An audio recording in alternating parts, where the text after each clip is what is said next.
All right, in light of the news that Kirk Cousins has been benched for Michael Penix, thought I'd dive into just his last tape, and let's just take a look at what we're seeing with Kirk Cousins and, really some of the issues all year long. And this is kind of one of the things just, kind of right off the bat is that I just felt like Kirk was hesitating a little bit more than he has in the past. And rightfully so, when you get into a new system and you're trying to figure out guys and all of that stuff, it's a process, and sometimes you're not quite sure exactly what anybody's going to do, so you're pausing and you're hesitating with some of your throws. And I saw that a number of times with Kirk. Also felt like system didn't always help him. They ran a lot of what we call pure progression type stuff. So as you go back here, we're going to run a little choice route here, which is kind of their favorite concept, a little choice route by Drake London. And then we're going to come back and we're going to have an in and a return and a swing. And then this guy is just running a go on the outside, so not really an option out here. So it's kind of like 1, 2, 3, 4. It's another thing that I don't know.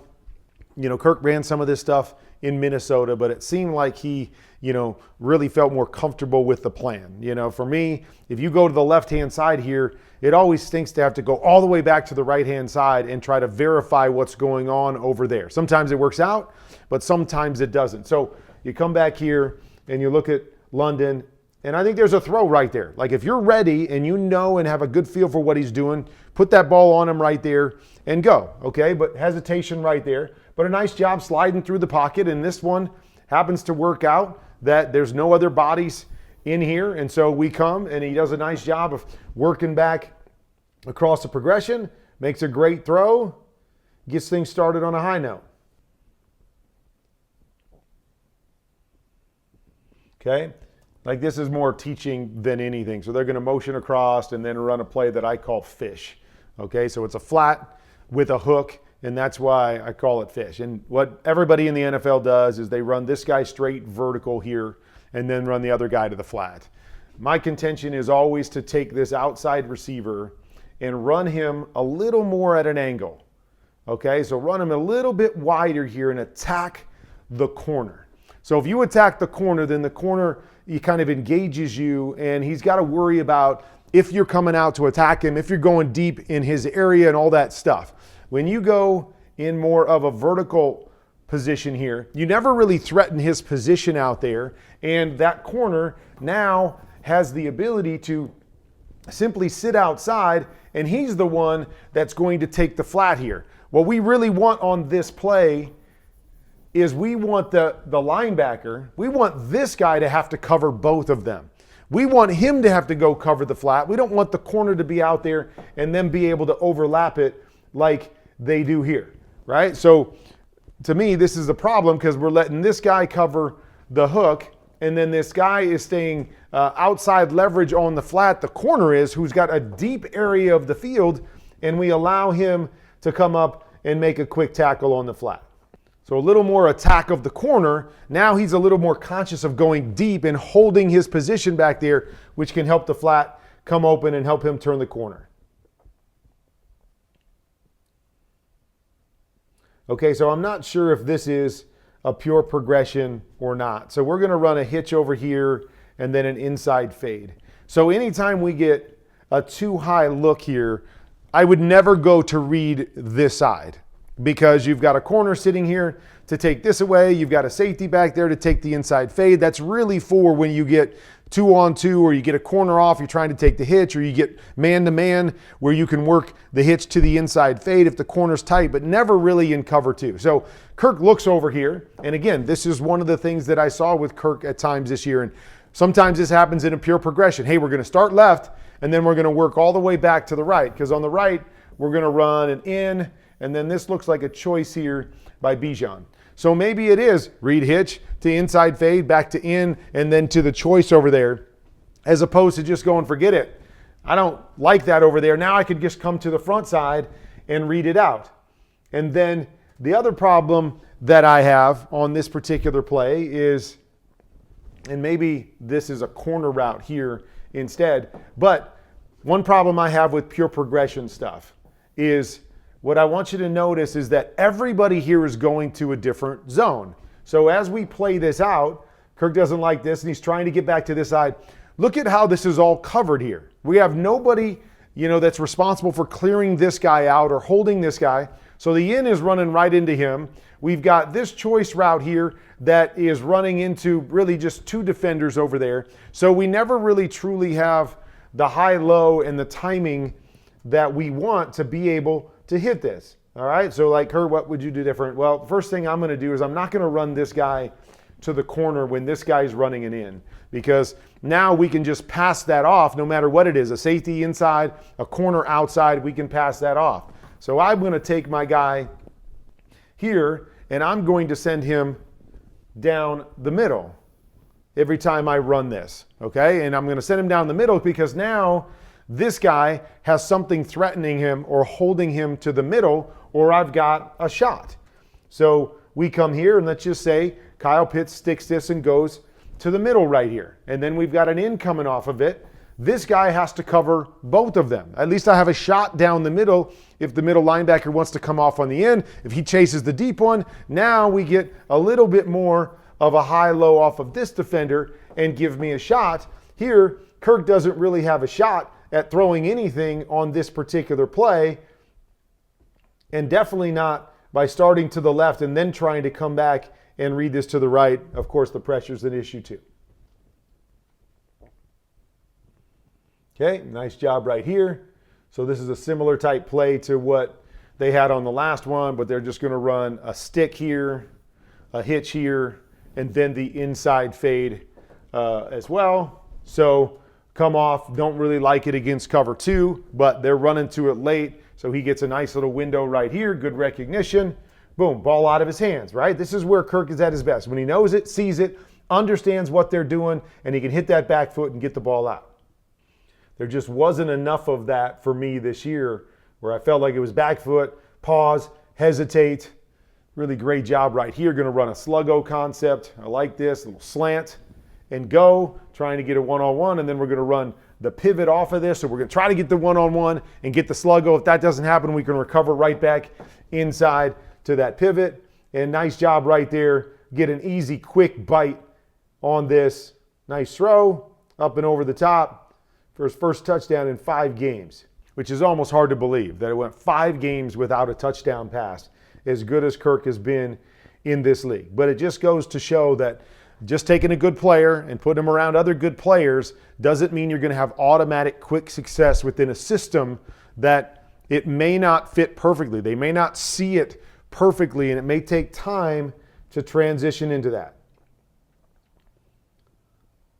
All right, so here we go with kind of that similar idea that we were talking about. The in, the guy down the middle of the field to hold off the Mike linebacker, and then we get the high-low here with the in and the hook underneath it. Good decision, right? You make it definitive, and I feel like Kirk's been pretty good in those types of situations where he really feels comfortable with the concept, the high-low, and boom, ball out of his hands, first down.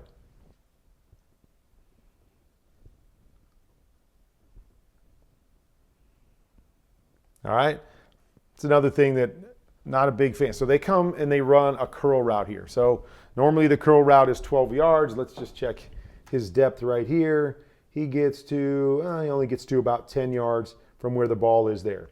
And then they run Drake London on like a 5-yard out.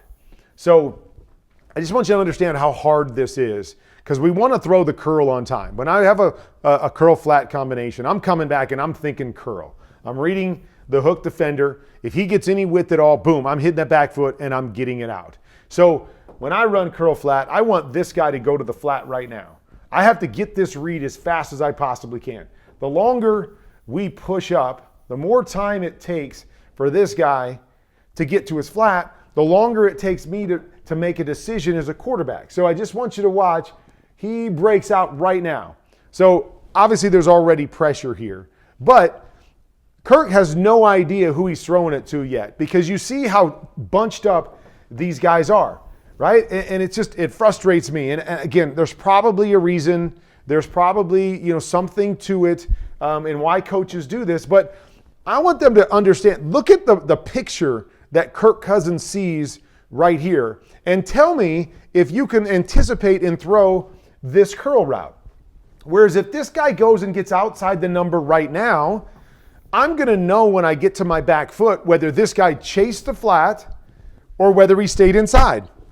There is no more confusion for me on who he's covering and where I throw the football. So I hit the back foot and boom, ball can come out. See, Kirk's on his back foot right now. Cannot throw it, right? He has no read yet on what's going to happen here. And so he can't let this ball go. I believe if they showed this earlier, that Kirk could throw this right now. If he knew that this guy had moved out to the flat, he could anticipate and lay this ball to the curl here, okay? The other fix to me would be if you're going to run this guy at 5 yards and out, then let's push this guy a little bit deeper. So now the timing of throwing the curl meshes with my read underneath. So again, I know Kirk hasn't played his best football, but I believe that there's a lot of issues like this that I've seen in the offense that makes it hard for him to play to his strengths, which is anticipating and getting the ball out early.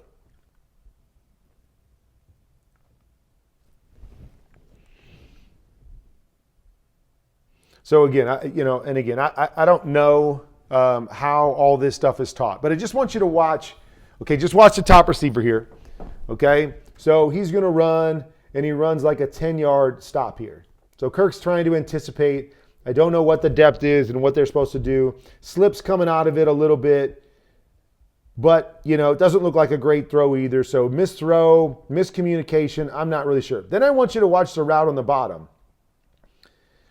Now we get a little stutter, and then a go, and then a stop.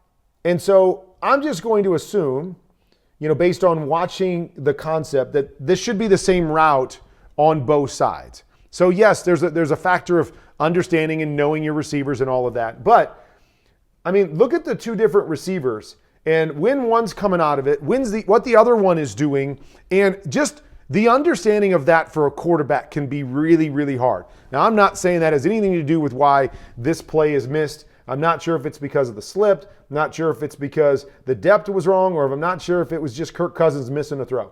But this is the kind of stuff I talk about with continuity is, did you know that the bottom guy was going to stutter and then run his stop? Did you think the up top guy was going to stutter and then run a stop? Or did you expect both of these guys to do it differently, and then you've got to try to figure that out as a quarterback? All right, obviously just no chance here. And this is kind of stuff I'm not really sure and understand. So, let's just count these guys. 1, 2, 3, 4, 5, 6, 7. So we got 7 guys kind of in the box or in position, because with this defensive tackle here down inside the offensive tackle, we kind of assume this guy is going to be another defensive lineman, or we're going to count him in the box. So they got 7 guys. Well, when you look at Atlanta, they've got 8 guys to block this. So in some way, shape, or form, we should be blocking those 7 guys in the box. And for me, when you push the tackle out here, okay, what we're really going to do is we're going to get the offensive line, in my opinion, should go to those backside 5 guys. Got 2 tight ends here. They should be responsible for these 2 guys. And then you have your back, which could really help on either side right here. But that to me is how this should be blocked. Then we come back and we leave the Mike linebacker free, running straight through to Kirk Cousins for an issue right there.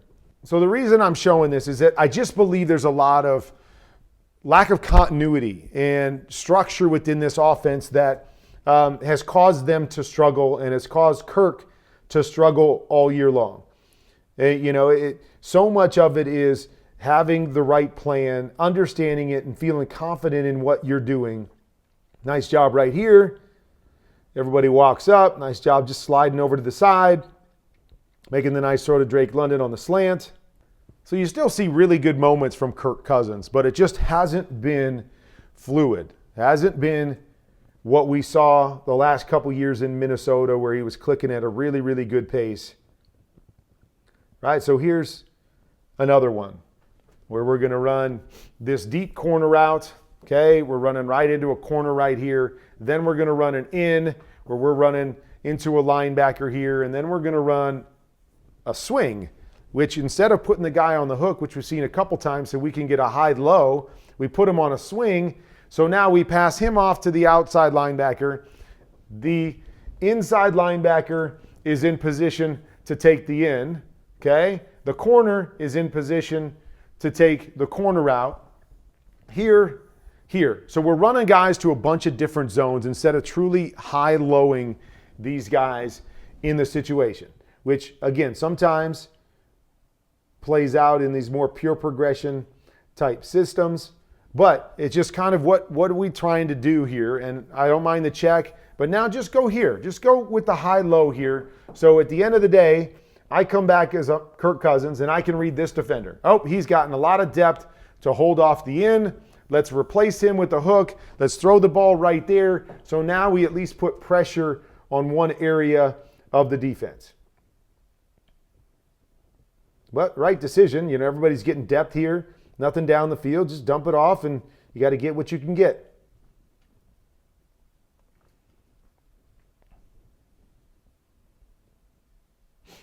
Okay. So, and again, I wish I was in the room and understood, because a lot of teams teach that you want to read this inside out. So what they're going to do here is they're going to run a stop route on the outside, kind of a stop route or a curl route, inside curl route by number 2, and then a hook by number 3. Now, to me, this, if I get a corner off look, okay, so this corner is playing an off position, playing a deep position, I always want to read this outside in. I want to go 1, 2, and 3, okay, because we should have 2 linebackers underneath. So I'm going to read the outside linebacker. If he pushes through to the outside stop, then I'm going to think the number 2. If the inside linebacker pushes to number 2, then I work number 3. I go inside only if it's cover 2, and we've got a rolled corner here, and we've got another guy in this position, so we really don't have anything. They're already in position. They don't have to move. And now I hope that I can work this Mike linebacker and get the inside guy. But I never like to read it inside first when the corner is off. But what we see here is that it appears, now maybe Kirk is reading back to this side, but his eyes are somewhere inside here. They're definitely not outside there. And you see the squeeze of all these linebackers over here. Now, maybe you can read this backside guy and go, okay, if he squeezes inside, then I'll come to this stop swing over here. But to me, it should be an outside in read to the top, okay? He doesn't get helped here because we've got a stop route here that I want to throw. And then this receiver goes outside of this linebacker who pushes and creates chaos over here. So watch this up top. So he goes outside. Now look what we got, right? We got these guys stacked on top of each other. So even if I went over there with a throw, I've got no throw to that side because of details. I don't mind if this guy starts outside to get some width, but if this guy takes it away, we need to jump back inside and keep our spacing to that side, right? That spacing I would want at least on the inside edge of the numbers, if not a yard or two inside the number. So we have proper spacing between all these guys, so we force those 2 underneath linebackers to have to cover space. But details, right? A lot of details in this particular tape that doesn't help us much. All right, details. And again, I don't know how they teach it, but if I'm running this 7 stop back here, when I run this, I want to run at this defender, okay? I want to attack this defender. I want to run through this defender so I keep my body between ball and man if I'm Kyle Pitts. But you notice he doesn't. He goes high and above this defender. So now if we're looking to throw it over there, what? This guy is in better position than we're in position. So it's almost like a box out. Attack him, run through him, and then keep yourself between the ball and the man so I at least have a chance to throw it. But you just tell me. I don't know where Kirk is going to throw this particular ball right here because there's really nobody open. And again, realize this isn't just a defending Kirk Cousins piece. I don't think Kirk has played very well. And I just think there's a lot of reasons for it. And so to me, it's always, it's always crucial when things like this happen that we understand the big picture and what's going on within an offense. Hey, if the quarterback's just sitting back there missing things, then it makes sense. Hey, we got to make the move. Okay? And Kirk has missed a lot of things this year. Don't get me wrong. But I think a lot of it is because he doesn't really feel comfortable with what they're doing. Okay? So here's another look where, again, I'm not really sure what Kirk's doing here when I watch his eyes. But they're going to run a hitch, a hook, and then the guy over the middle. So very similar to the last concept. The only difference is this guy up top is only running at 5 yards instead of 10 yards. But to me, this is the exact same read. If I get this corner off, I want to read this guy first. So I want to read hitch to curl off of that guy. Then if he pushes out to the hitch and I want to throw the curl and then this next backer pushes to the curl, then I replace inside. But so again, when I talk about reads, I want to attack the defender that has to cover the most ground. So this is the guy that has to cover the most ground. If he's got to get out here to cover a hitch and stay in here to cover a curl, that's the guy that has to cover the most ground to do his job. Okay, so I'm going to read him first. And then it's this guy. Then this guy would have to cover a lot of ground to cover the curl and to cover the inside curl. But I never want to go inside out. But a lot of teams, they run like Hank concepts that are similar to this, where it's kind of a curl flat aspect, this is still a curl flat aspect, and then a guy over the ball. They always read it inside out, which I never understood, because this guy, we're not forcing him to do anything to cover the inside guy. So if I'm running right at him and looking at that guy first, to me, I'm wasting time because I'm running right at his responsibility and he stays in his responsibility and it's covered. Okay, so here. So read this defender right here. I'm sorry, they ran a one step out here instead of a normal hitch. But if we read this outside in, where are you throwing it, right? This guy moves to the flat. There's our throw right there. Instead of trying to figure out, can I make this throw in here? Because you're always going to have bodies. You always seem to have bodies on this, and it becomes a tight throw right here.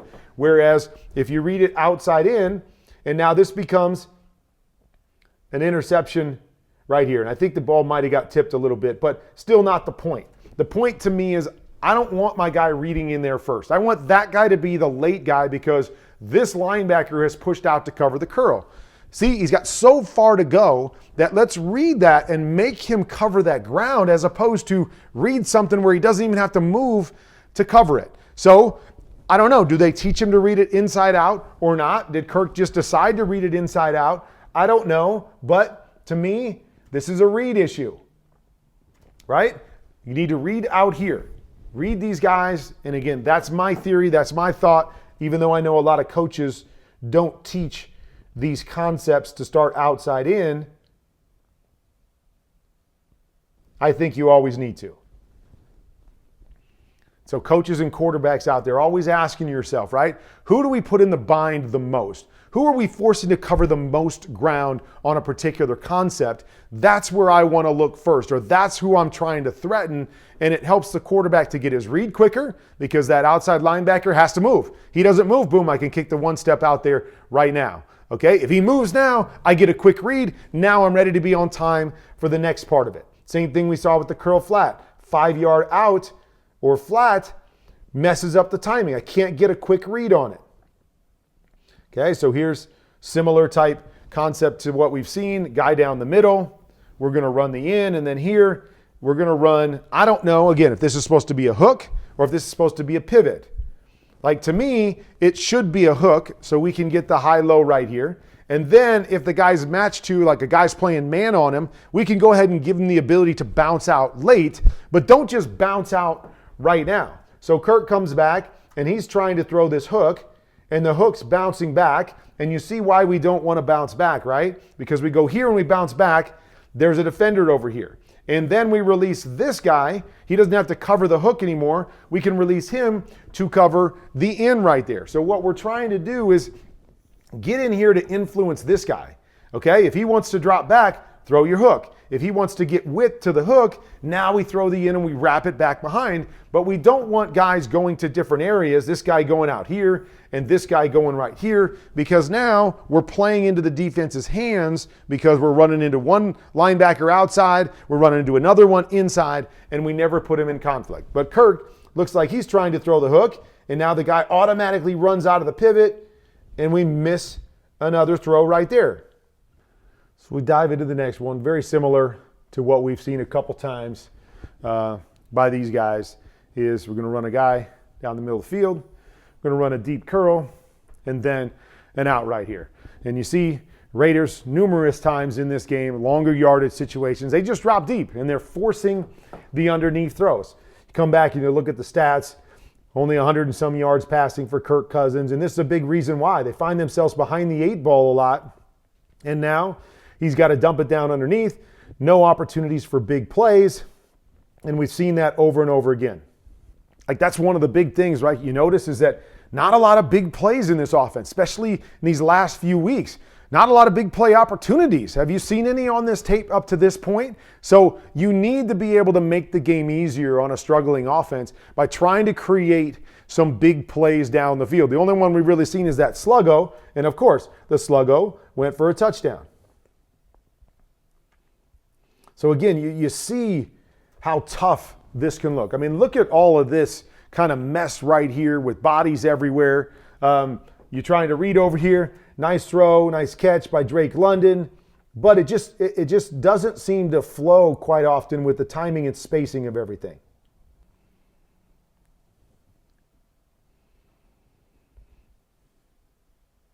All right, so here's our pure progression. We're going to have a corner here. We're going to have a choice route right here. So you're really counting on that choice to win. We want to go 1, 2. Over here, they're going to have Kyle Pitts run this return. So that's going to be your 3. And then you're going to have this over here to be your 4, kind of a pure progression type look right here. Now, for me, right, I know that when they play in this position and this guy's off, this corner route's pretty much dead. So I really need my choice to win on this particular play. Okay, we give a stick there. We don't win. Now Kirk Cousins is stuck because there's nothing here. There's nothing over to this side. My return falls down. So really nothing there as an opportunity for Kirk Cousins. So now he's stuck trying to create. Obviously not the strength of his game. Okay, nice job here again. What do we got? Another 3rd and long situation. So what are the Raiders going to do? They're going to sit back. They're going to force you to throw it underneath. It's the right play. It's about all you got. But we've seen that too many times in this game. And what you notice is that not a lot of them have come because they've taken sacks or whatever. They obviously haven't had success on 1st and 2nd down, leaving them in 3rd and longer situations, which is putting Kirk Cousins in a bind over and over again.